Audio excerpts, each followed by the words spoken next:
o antropólogo se comporta diante da possibilidade imensa que tem de ler a dinâmica dessa cidade sem perder o rumo, sem se perder nas particularidades, sem se perder nos estudos de caso.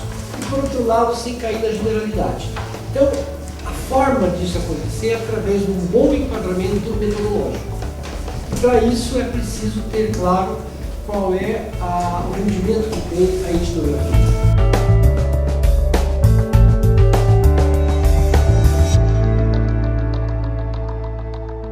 Pensar a grande metrópole como o reino da desagregação e do caos. O reino da separação. A cidade como sendo o lugar onde as pessoas já não se encontram.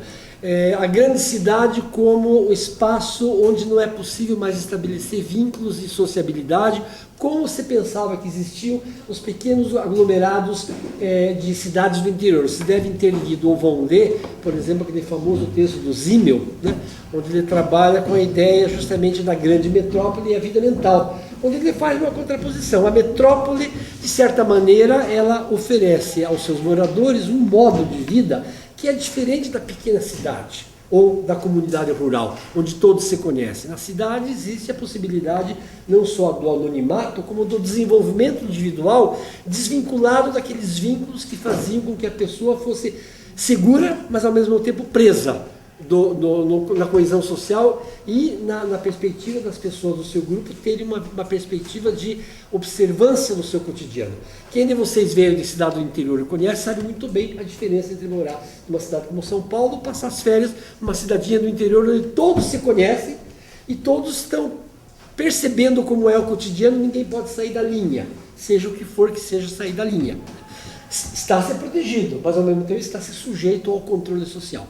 Então, quando o Simmel fala que a metrópole introduz uma possibilidade de nova sociabilidade, isso ele estava falando em Berlim, em 1905, se a gente transpuser isso para São Paulo agora, com o tamanho que tem essa cidade abre uma imensa possibilidade e que eu prefiro ver a cidade do ponto de vista como um espaço de trocas do que o espaço da separação.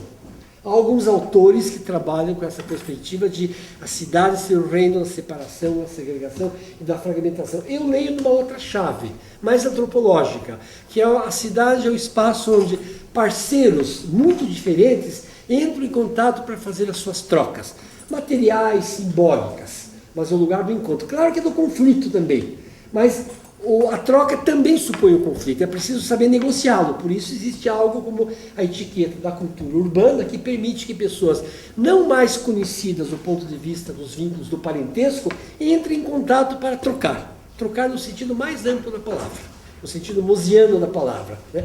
Dar, receber e retribuir, como Marcel Mauss falava, que é um pouco a pedra de toque da relação social dentro de uma perspectiva mais antropológica.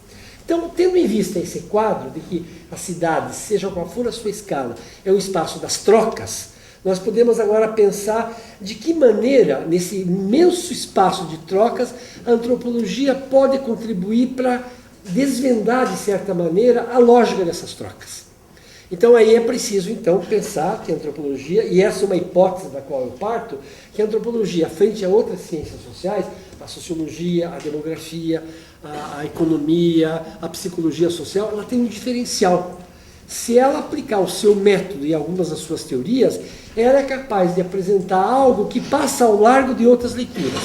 Não que sociologia, demografia, economia não vejam a cidade, elas vêm de um outro ponto de vista, mas eu quero ressaltar qual é o ponto de vista específico da antropologia.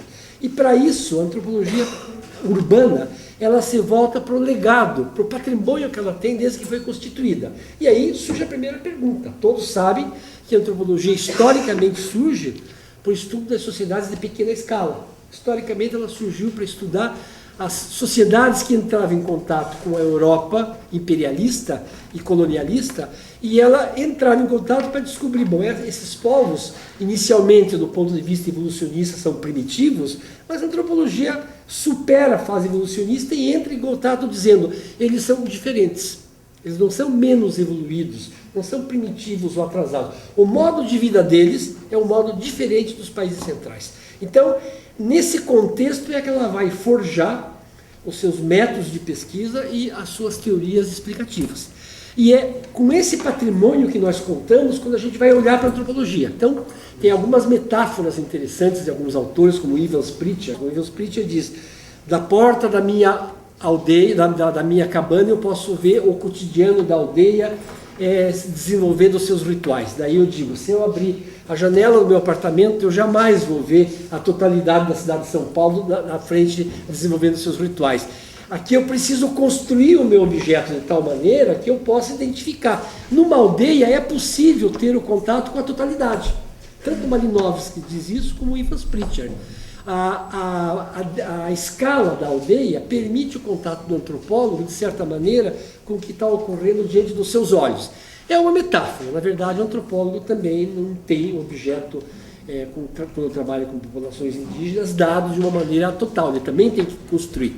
Mas a comparação entre a escala da aldeia e a escala de uma grande cidade como São Paulo exige de nós uma pergunta.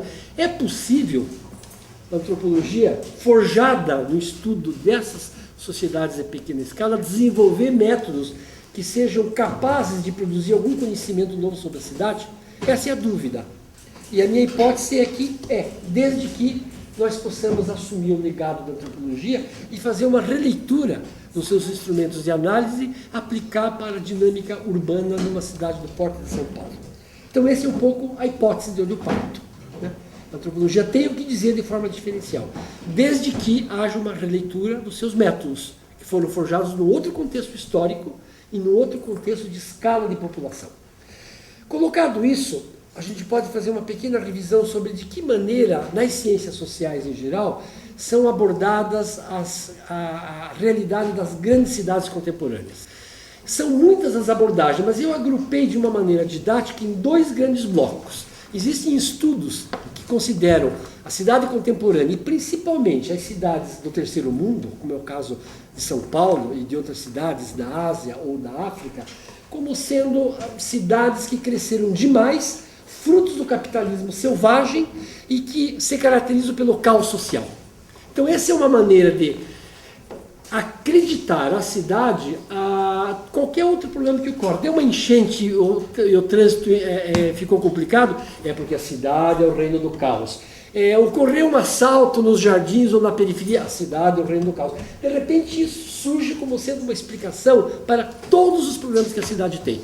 Outro conjunto de explicações é que eu chamo do caos semiológico, ou caos de sentido.